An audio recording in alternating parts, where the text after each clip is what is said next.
Welcome back to Sports Edge. We're discussing social media, and this is prompted by what happened to Met pitcher and Connecticut native Matt Harvey tweeting out a picture that some people might consider rude, right? Offensive.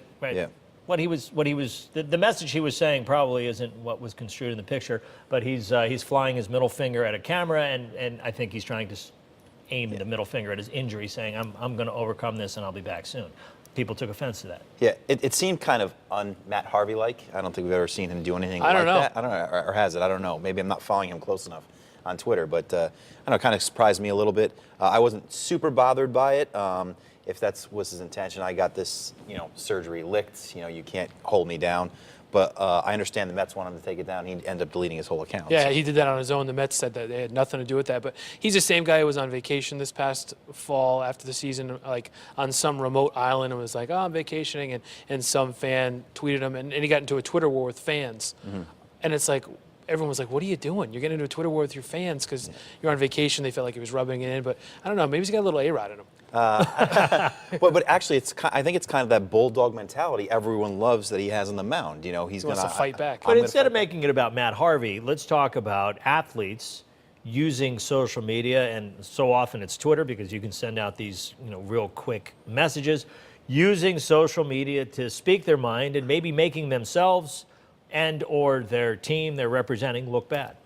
Well, I think it's a great way for for fans to kind of engage with the athletes, and if the athletes want to engage back, and you kind of feel the fan, the fanaticism through that, it's a great way. But it's hard, and the emotion of a bad practice, end of a game, you go right back in, you go to your phone, and you blast something off. Maybe there should be kind of a cool down period when you can use your Twitter account. How about Charlie Villanueva when he got in trouble for tweeting during a game? Halftime, right? Or at halftime, he went in and was tweeting during the game, and he got in trouble for that. But it's like you mentioned about the fans. I got people always begging for a retweet. Hey, can so and so can you retweet this for me? And instead of getting autographs, they're looking for retweets.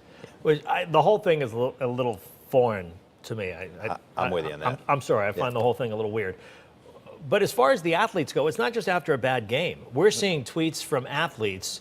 There was a college athlete who tweeted out a very offensive remark about the president during the State of the Union address because he wanted to watch a football game and his football game wasn't being seen. He tweeted out a racist remark. That's just him sitting in his dorm room. Yeah. People tweeting out pictures of their girlfriends. We've seen basketball players J.R. Smith. Oh. Right. That's well, exactly they're what I'm proud. About. They're proud. So. But whatever it is, are we seeing? I don't know. I'm old-fashioned, so I think that we have lost all forms of etiquette, and it started. When I really think that we started to lose our sense of etiquette was when call waiting came around, right? You were able to be on the phone and tell somebody, all right, we got your time cue, Michael, just a second here. You were able to tell somebody, wait a minute, somebody else is calling who might be more important than you.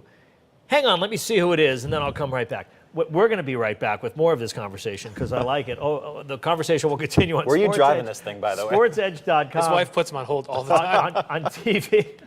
On TV. We'll be right back with more.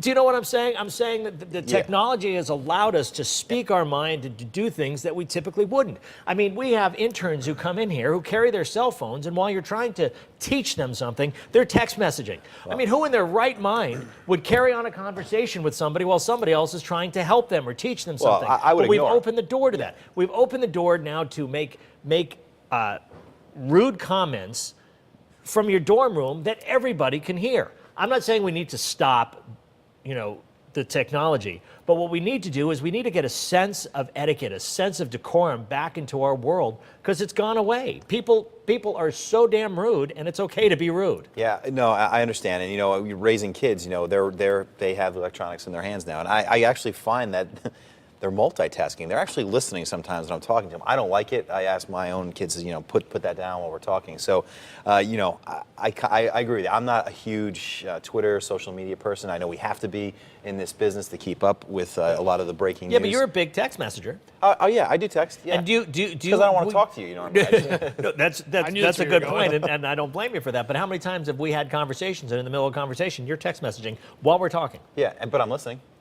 But are you really involved in a conversation? And is that in itself not a violation of the etiquette that we grew up with? I wish I had my phone right now because I would text. He's usually texting me. You believe this guy's talking again? He's telling me the same old story. The other thing we were talking about we should bring up quickly is UConn. Yes. UConn women's basketball team during the season, Coach Auriemma does not allow his team to use Twitter. And you were saying he can't do that. Well, he does. Yeah. But it brought up an interesting topic. Should he be able to tell his players not to do it? And if someone challenges him on him, what happens? Well, and he can get away with it. I mean, Gino Auriemma has the best program in the country, and if you want to come play here, you got to play by the rules, and those are his rules. And there are some college football teams that did the same thing with their players too. But on the flip side, I think USC is a team that puts their players' Twitter handles up on the scoreboard, so they're promoting. They'll be on the back of their jerseys before we know it. Yeah.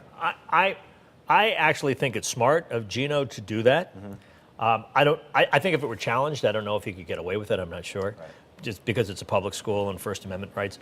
But I think it's smart of Gino to do that. But I don't think that as a fan that we should limit this. We get to see who the real morons are because they make themselves. Right. They put themselves out there. They fly this banner saying, "Hey, I'm a real moron.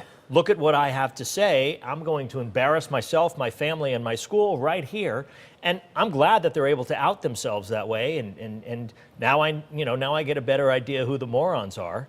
And if I were Gino, if I had morons on my team, I wouldn't want people to know that. Right. And the Ohio State football player was one that kind of jumped out at me a while ago, and he tweeted, what do we need to go to school for?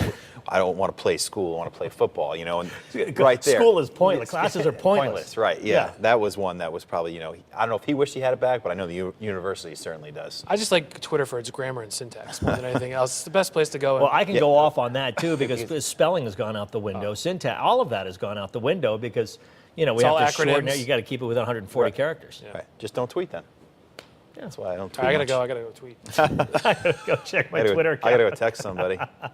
Tweet us and tell us what you think about this. Send us a note on Facebook, Instagram us, Snapchat us. How about write us a letter, put a stamp on it, throw it in the mail. Thanks for tuning in to Sports Edge.